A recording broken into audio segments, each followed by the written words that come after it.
Hello, स्वागत है आप सभी का। मैं हूं पवन पूनिया और आप देख रहे हैं पूनिया क्लासेज यूट्यूब चैनल। दोस्तों, +2 का लेसन है ये सेकंड, जिसका नाम है लॉस्ट सफरिंग और इसकी स्टोरी है ये दूसरी। यानी इसका पहले की स्टोरी हमने वीडियो बना दी है जिसके 2 पार्ट बने थे, तो वो आप देख लेना। आप चैनल पर नए हो तो चैनल को कर लीजिए सब्सक्राइब, लाइक कर दीजिए। पूनिया क्लासेज यूट्यूब नाम का हमारा दोस्तों चैनल है और अपने कोई सहपाठी है या कोई ग्रुप है उसमें आप इसको शेयर कर दीजिए। तो इस लेसन को हम डिटेल से पढ़ेंगे। I want to drive a car, मैं एक कार चलाना चाहता हूँ। Mukesh insists on being his own master, यानी कि एक सेकंड इसको थोड़ा सा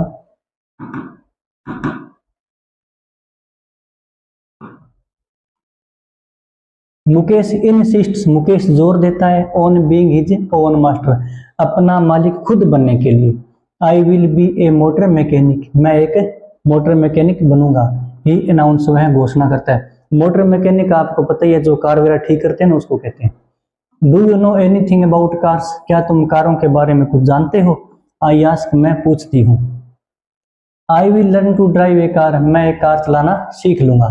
ही आंसर्स, मैं उत्तर देता है। Looking straight into my eyes, सीधा मेरी आंखों में देखते हुए।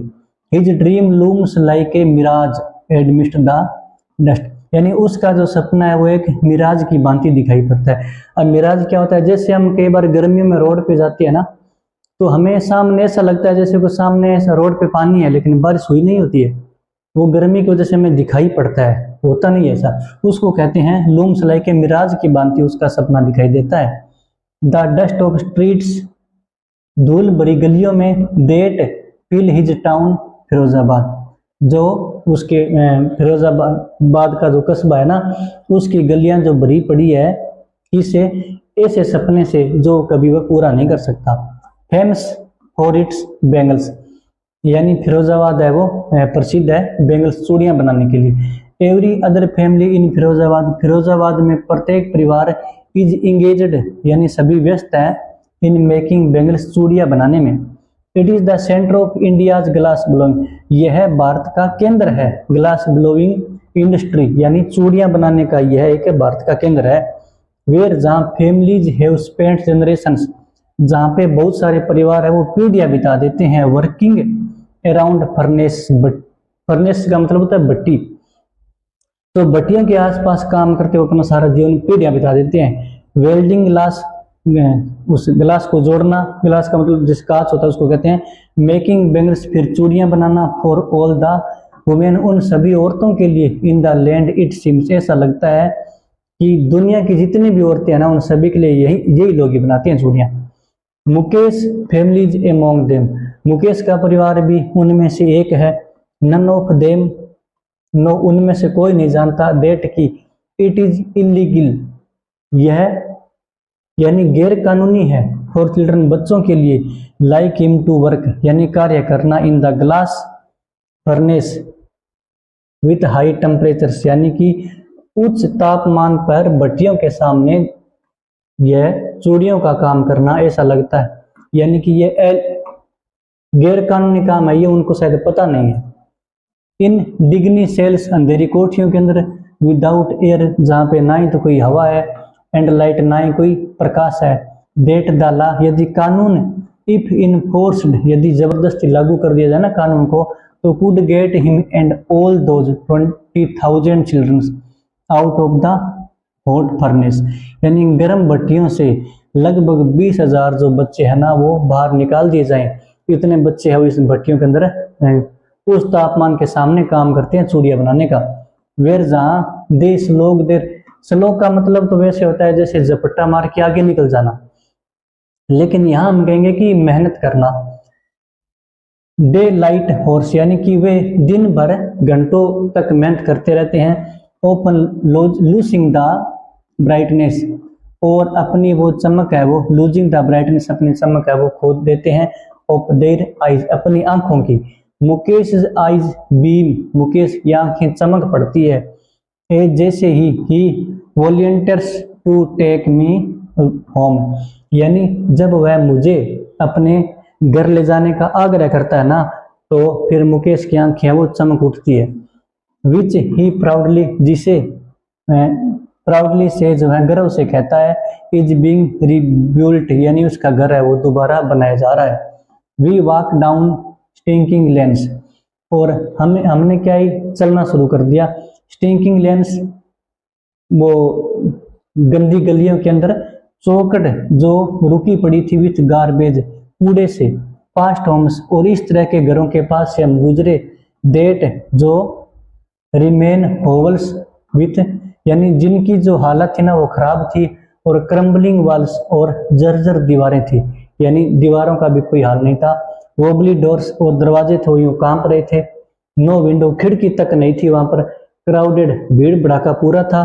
विथ फैमिलीज, परिवार के साथ। ऑफ ह्यूमन्स एंड एनिमल्स कोएग्जिस्टिंग, कोएग्जिस्टिंग का मतलब होता है एक साथ रहना। तो ए प्राइमल स्टेट, यानी आदिम युग के अंदर क्या होता था कि जैसे लोग और जानवर जो रखते थे ना साथ में, जैसे कुत्ता बिल्ली जो भी पालतू पशु थे, पालतू जानवर और पशु थे, वो सारे इकट्ठे घरों के अंदर रहते थे। तो वही हालात यहाँ पर थी, ये कह रहा है। ही स्टॉप्स एट द डोर, वह एक दरवाजे पर रुकता है। ऑफ वन, किसी एक पर। सच हाउस, इसी तरह के घर के।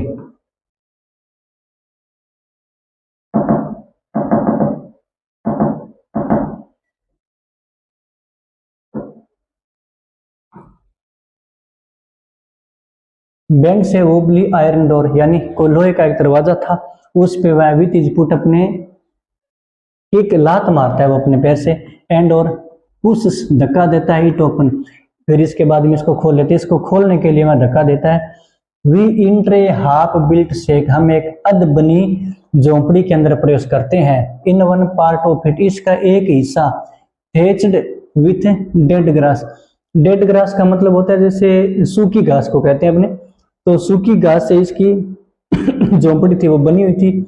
Is a firewood stove over, और वहां पे चूल्हा भी था एक। विच सीट से large vessel of sizzling spinach leaves, जहां पर क्या थी कि उसके ऊपर एक बड़ा सा बर्तन रखा हुआ था। ऑफ सिजलिंग स्पाइनेज लीव्स, और जिसके ऊपर पालक की पत्तियां उबल रही थी। ऑन द ग्राउंड, जमीन पर। इन लार्ज एल्यूमिनियम प्लेट्स, और जमीन के ऊपर बहुत बड़ी वो एल्यूमिनियम की प्लेट रखी हुई थी। आर मोर चॉप्ड वेजिटेबल्स, और उसमें सब्जियां बहुत सारी वो काट के रखी हुई थी उस प्लेट के अंदर एल्यूमिनियम की। ए फ्रेल यंग वुमेन, एक दुबली पतली औरत। इज कुकिंग द इवनिंग मील, वो रात का खाना बना रही थी। फॉर द होल फैमिली, पूरे परिवार के लिए। इसको ना रेड करते हैं ऐसे। थ्रू आइज फील्ड, उसकी आंखों से। विथ स्मोक सी स्माइल, यानी उसकी आंखों में हालांकि धुआं भरा हुआ था लेकिन फिर भी वो मुस्कुराती है। सी इज द वाइफ, वह पत्नी है। किसकी पत्नी है? ऑफ मुकेश एल्डर ब्रदर, यानी मुकेश के बड़े भाई की वो पत्नी है। Not much older in years, यानी उम्र में ज्यादा बड़ी नहीं है, उसकी उम्र कोई ज्यादा नहीं है। She has begun to command respect as the bahu, बहू के रूप में उसको बहुत अधिक सम्मान मिलना है वो शुरू हो गया है। The daughter in law of the house, इस घर की क्या है वो बहू है। Already in charge of 3 men, 3 आदमियों का पहले से उसके ऊपर जिम्मेदारी है। हर हस्बैंड, उसके पति की, मुकेश की, एंड देयर फादर, उसके पिता की। किसके पिता की? अपने पति के पिता की, यानी अपने ससुर की। वेन, जब द ओल्डर मैन इंटर्स, जब जो बड़े आदमी अंदर प्रवेश करते हैं घर के अंदर, तो she gently withdraws behind the broken wall, वह टूटी हुई दीवार के पीछे बड़े ही शालीनता से पीछे चली जाती है। एंड और brings her veil closer to her face, अपने चेहरे के ऊपर अपने घूंघट को वो ले आती है। एज कस्टम डिमांड्स, जैसा कि यह रीति रिवाज है।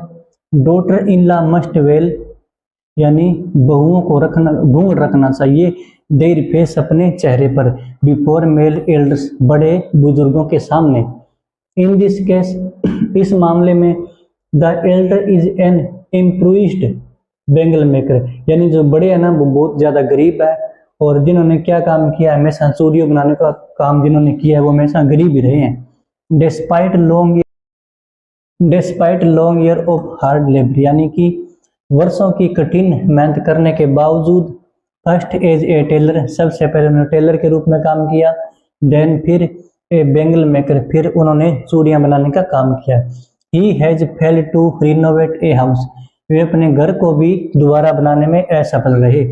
Send his two sons to school, और अपने दोनों बेटों को स्कूल भेजने में भी वो फेल रहे। ऑल ही हैज मैनेज, इन सब के बावजूद to do is teach them, यानी कि उन्होंने क्या मैनेज किया कि जो चीजें वे जानते थे वो उन्होंने अपने बच्चों को सिखाई।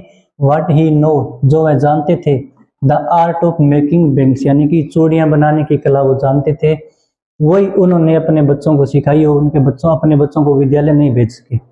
इट इज हिज कर्म, यह उसका भाग्य है। हिज डेस्टिनी, उसका भाग्य है, यह उसका कर्म है, उसका भाग्य है। Says Mukesh grand mother, Mukesh की ग्रांड मदर ये बात कहती है। Who has watched her oven husband, जिसने अपने पति को देखा है। हस्बैंड गो ब्लाइंड, अंधा होते हुए। With the dust from polishing the glass of bangles, चूड़ियां जो कांच से बनती है, उस चूड़ियों के कांच से जो पॉलिश है, जो डस्ट, जो मिट्टी सी होती है ना, पॉलिश होती है, उससे उसके पति है वो अंधे हो गए हैं, मतलब ये कह रही है। Can a god given lineage ever be broken, क्या ईश्वर के द्वारा दी गई वंश परंपरा को तोड़ा जा सकता है। सी इम्प्लाइज, वह कहती है। Born in the caste of bangle maker, चूड़ियां बनाने के जाति में जन्म लेकर के। दे हैव सीन नथिंग, उन्होंने कुछ नहीं देखा है। बट बेंगल्स, लेकिन सिर्फ चूड़ियां देखी है, यानी कि चूड़ियों का काम उनके लगातार वो पीछे दादा परदादा करते आ रहे हैं, तो उन्होंने सिर्फ चूड़ियों के सिवा कुछ नहीं देखा। कहाँ देखी है चूड़ियां? इन द हाउस, घर में चूड़ियां। इन द यार्ड, आंगन में चूड़ियां। इन एवरी अदर, प्रत्येक घर में चूड़ियां। एवरी अदर यार्ड, प्रत्येक आंगन में। Every street in Firozabad, Firozabad की प्रत्येक गलियों में। सिवाय चूड़ियां को उन्होंने कुछ भी नहीं देखा। स्पायर्स ऑफ बेंगल्स, स्पायर्स का मतलब होता है ऐसे गोलियन, चूड़ी गोल होती है ना, तो गोल गोल चूड़ियां। सनी गोल्ड, पेडीग्रीन, पेडीग्रीन जैसे अपने धान का जो कलर होता है ना, हरा सा, उसको कहते हैं उस रंग को। रॉयल ब्लू, नीला। पिंक, गुलाबी, पर्पल, बैंगनी। Every colour born out of the 7 colours of the rainbow, जिस तरह से इंद्रधनुष के अंदर 7 रंग होते हैं, उसी प्रकार से कई प्रकार की चूड़ियां की उन्होंने रंग देखे हैं। लाई इन माउंट्स इन अनकेप्ट यार्ड्स, आंगन में चूड़ियों का एक ढेर पड़ा हुआ। आर पाइल्ड ऑन 4 व्हील्स, जिसको 4 पहियों वाली हैंड कार्ट्स, जो हथगाड़ी होती है जिसको धक्का देके हाथ से चलाते हैं, उसमें उसको ढेर को लाद दिया जाता है। पुश्ड बाय यंग मैन, और एक युवा व्यक्ति के द्वारा उसको धक्का दिया जाता है। एलोंग द नैरो लेन्स, उस पतली गलियों में। ऑफ द सेंट डाउन, कस्बे की शांत पड़ी पतली गलियों में उस गाड़ी के ऊपर चूड़ियां का ढेर डाल करके वो धक्का देकर के मार्केट में बेचने के लिए जाते हैं। एंड इन डार्क हमेंट्स, और अंधेरी झोंपड़ियों के अंदर। Next two lines of flames of flickering oil lamp, यानी तेल से जलते हुए lamp.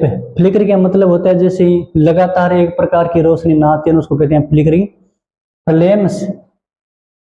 Next the lines of flame, यानी कि ये क्या करें कि झोंपड़ियों के अंदर इस तरह से वो सामने लैंप से लगा देते हैं, जिससे वो चूड़ियां बनाते हैं, और सामने बैठ करके वो चूड़ियां बनाने का काम करते हैं। सीट बॉयज, लड़के बैठ जाते हैं, एंड गर्ल्स, और लड़कियां भी बैठ जाती है। With their father and mothers, अपने पिता और माता के साथ में उन जलते हुए ऑयल के लैंप के सामने वो जो फ्लिकरिंग कर रहे हैं उसके सामने बैठ जाते हैं। Welding piece of coloured glass into circles of bangles, चूड़ियों के गोल गोल घेरे के अंदर उन ग्लासों को वो जोड़ करके, कांच के टुकड़े को जोड़ करके चूड़ियां बनाते हैं।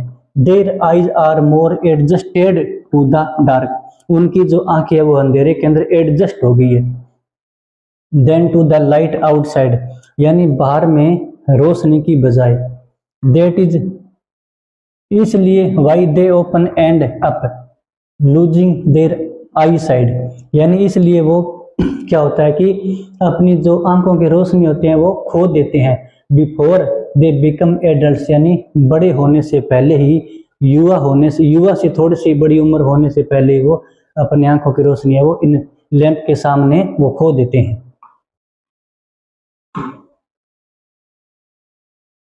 Savita a young girl, Savita एक युवा लड़की है। इन्हें ड्रेब पिंक ड्रेस, एक गुलाबी बदी ड्रेस में। Sita's alongside an elderly women, यानी सीट्स है, वह बैठी है एक मतलब उम्रदराज औरत के पास में। Soldering piece of glass, glass के टुकड़ों को जोड़ते हुए। As her hands move mechanically like the tongs of a machine, यानी मशीन के चिमटे की भांति उसके हाथ है वो चल रहे हैं। आई वंडर, मुझे आश्चर्य होता है, मैं सोचता हूँ। इफ शी नोज, मैं सोचती हूँ। If she knows the sensitive of the bangles, जब वह चूड़ियों की पवित्रता को जान जाएगी ना, तो शी हेल्प्स मेक, जो काम करने में मदद कर रही है तो उसको शायद इस बात का पता नहीं है कि इसकी पवित्रता क्या है चूड़ियों की। It symbolise an Indian women suhag, यह भारतीय औरत का सुहाग का प्रतीक है चूड़ियां। एस्पिशियसनेस इन मैरिज, इसको पवित्र माना जाता है ब्याह शादी के अंदर। It will dawn on her suddenly, अचानक एक दिन ऐसा आएगा। वन डे व्हेन, जब हर head is draped with A red well, जब उसका भी जो चेहरा है वो एक लाल घूंघट से ढक दिया जाएगा।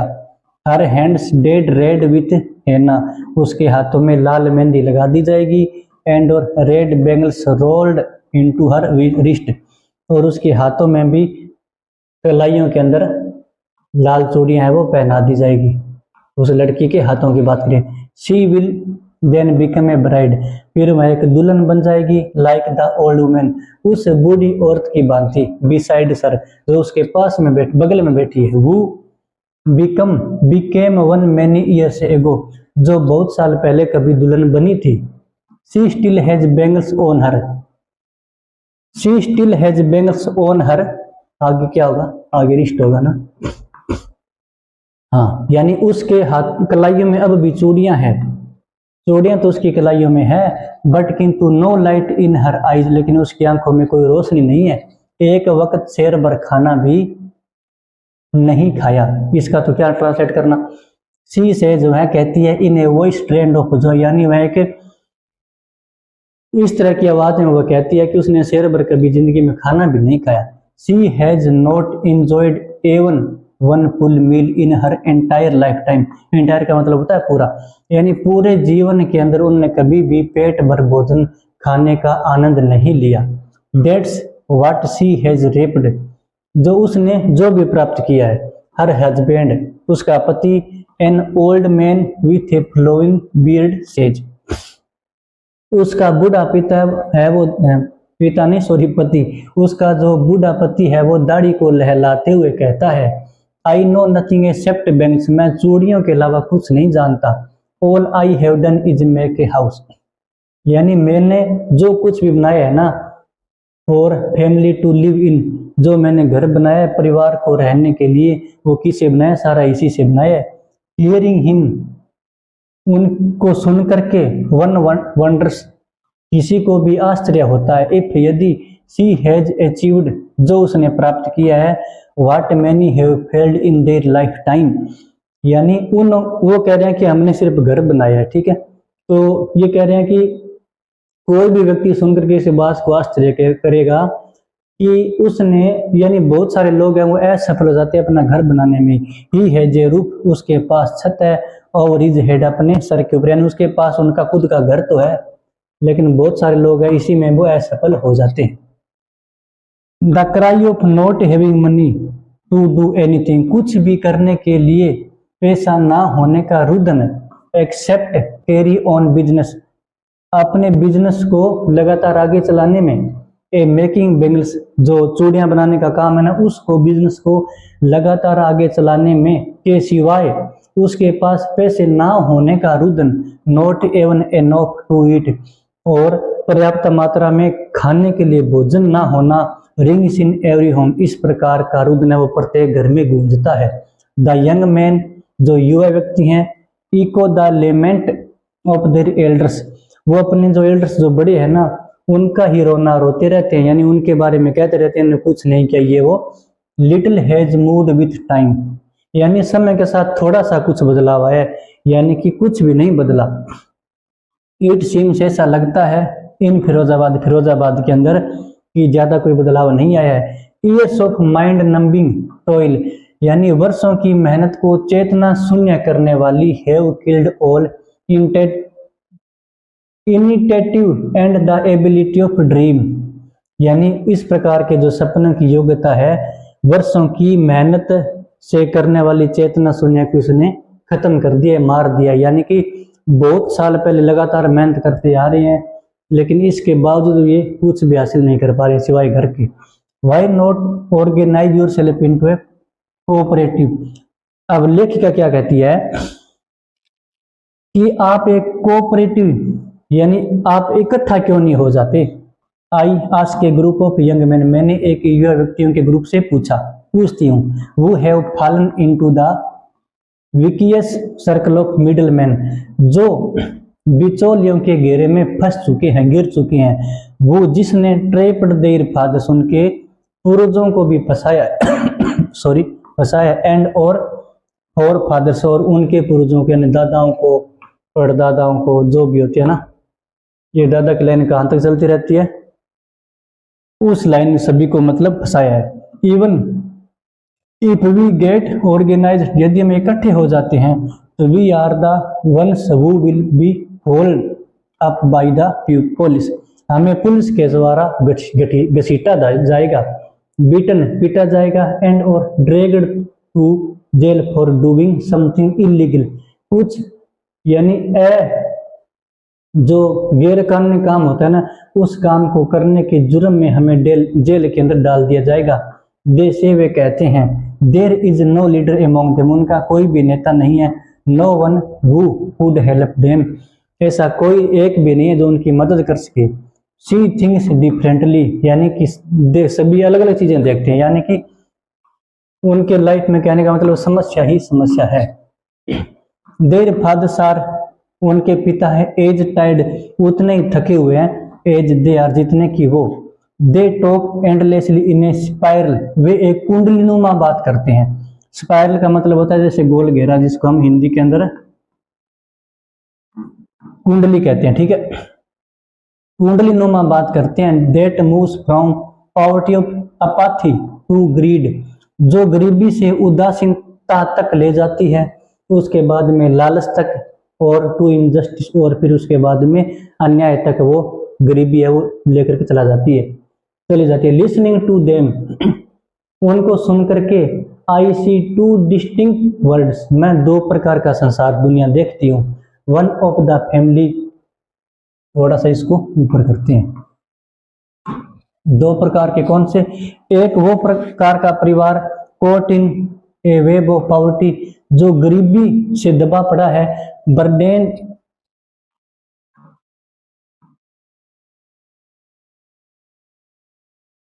स्टिग्मा ऑफ कास्ट, यानी जाति के कलंक से वो बोझ से दबा पड़ा है। इन विच, जिसमें दे आर बोर्न, जिस जाति में उन्होंने जन्म लिया ना, उस जाति के कलंक के बोझ के अंदर वो दबे पड़े हैं। The other A vicious circle of the साहूकार, और दूसरा है वो साहूकारों के अंदर दबे पड़े हैं। द मिडिल मैन, बिचौलियों के, the policeman, the keepers of law, ये जो होते हैं वो कानून को लागू करने वाले, ब्यूरोक्रेट्स एंड द पॉलिटिशियंस, यानी राजनीतिज्ञों के, और इनके अंदर वो चक्कर में फंसे पड़े हैं। Together they have imposed the baggage on the chilled, उन्होंने एक भार लाद दिया है चिल्ड, बच्चों के कंधों पर। डेट, जो he can not put down, जिसको वो नीचे उतार नहीं सकते।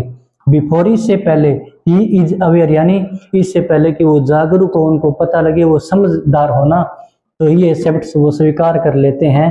It as naturally as his father, कि ये जो गरीबी हमें मिली है ना ये स्वाभाविक है, और इसी तरह से इनके माता पिताओं ने पहले स्वीकार कर ली, तो इसी तरह से वो बच्चे भी जब तक बड़े होते हैं, समझदार होते हैं, इस चीज को स्वीकार कर लेते हैं।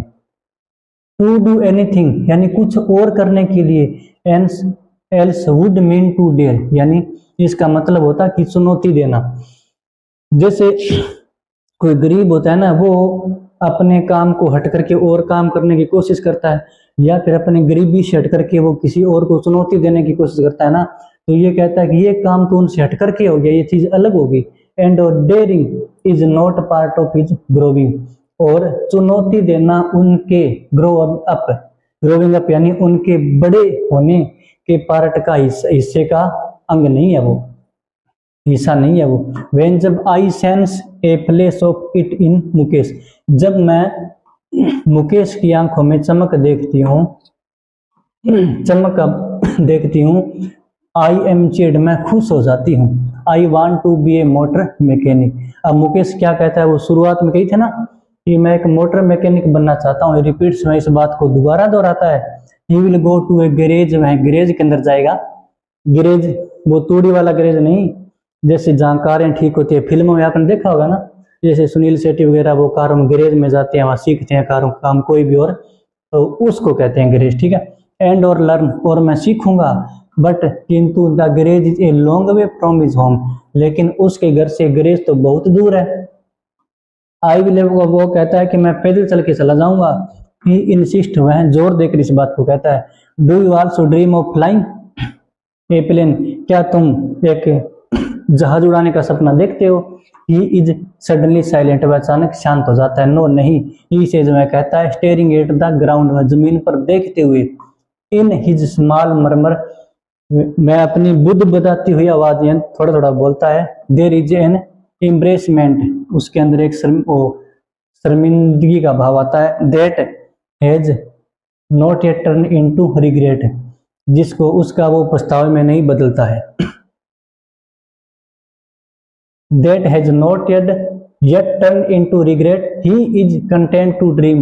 वह of cars, वह कारों का सपना देख करके संतुष्ट है। That की he sees hurtling down the streets of his town, जिसको वह अपने कस्बे की गलियों में चलते हुए देखता है। Few aeroplanes fly over Firozabad, लेकिन फिरोजाबाद के शहर के ऊपर बहुत ही कम एरोप्लेन उड़ते हैं, लेकिन वो कारों को देख लेता है, इसलिए वो कह रहा है कि मैं कार ही मैकेनिक बनूंगा, मोटर मैकेनिक। लेसन खत्म हो गया ना। तो क्लास +2 का लेसन था ये, सेकंड नंबर, ठीक है। तो ये हमने कंप्लीट कर दिया है।